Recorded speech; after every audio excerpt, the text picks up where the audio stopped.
Hi, I'm Anna and welcome back to my channel Building a Business. So in this video I'm going to be discussing cash flow and why it's so important to meeting your financial goals.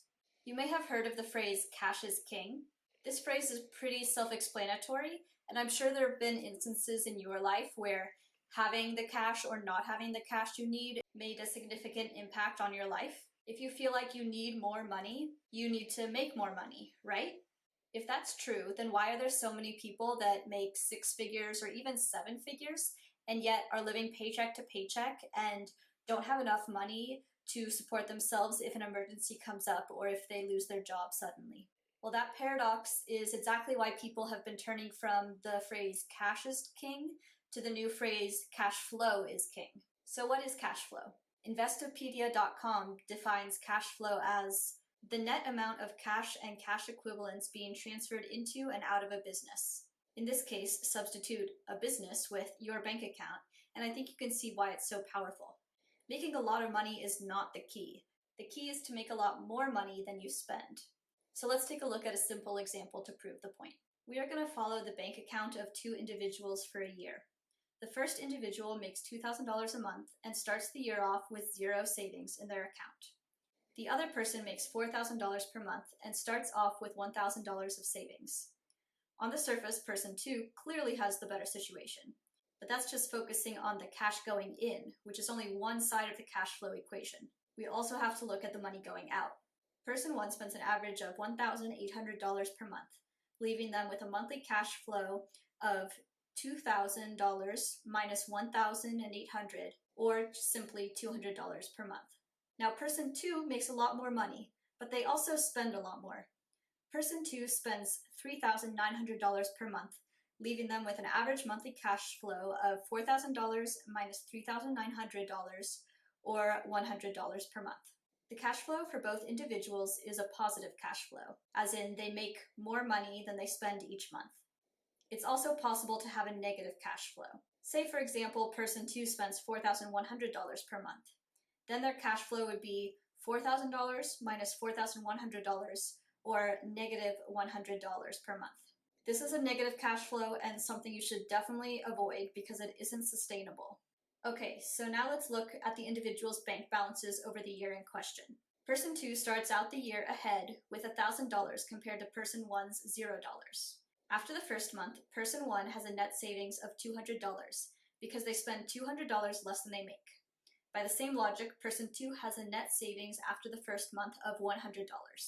So if we add those values to their previous totals, then person 1 has $200 in the bank and person 2 has $1,100. Clearly, person 1 is still ahead. But let's keep going by adding $200 per month to person 1's account and $100 to person 2's account each month. As you can see, even during month 9, person 2 is still ahead with $1,900 compared to person 1's $1,800. But things start to get more interesting at month 10. Now they both have $2,000 saved up. In month 11, person 1 passes person 2 for the first time. And at the end of the 12 months of savings, person 1 has $2,400 and person 2 has $2,200. Sure, the difference is only $200, but person 2 started out with $1,000. So the difference in how much they were able to save over the course of the year was $1,200.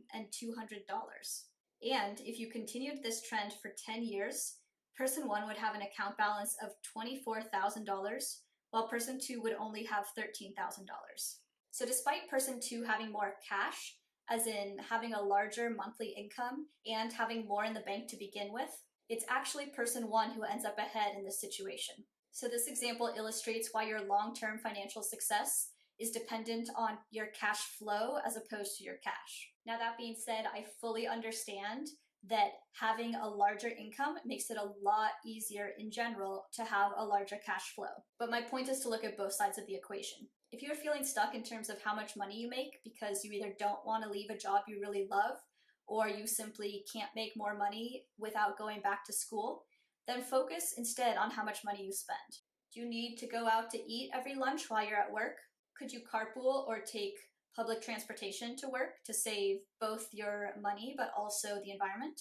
I know there are a lot of people whose income is so low that they realistically cannot cut out any expenses, they already are only spending their money on completely essential items. This, of course, is especially true right now during the coronavirus pandemic when so many people have lost their jobs really suddenly. However, because of that, this is really the perfect opportunity to go through your spending and see exactly what is necessary and what isn't.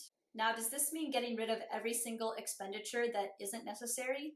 No, of course not. I think if you did that, you would quickly give up on your savings goals because you would be so miserable. Instead, my suggestion is to go through your expenses, and for anything that's not essential, make sure it significantly enhances your life.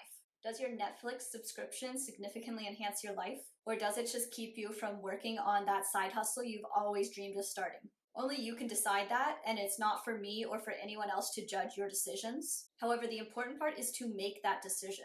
Actively choose to keep paying for your Netflix subscription because it's important to you and it makes your life better, and not because you're too lazy or too scared to look at your finances, and not because that's what your friends or family or society expects you to do.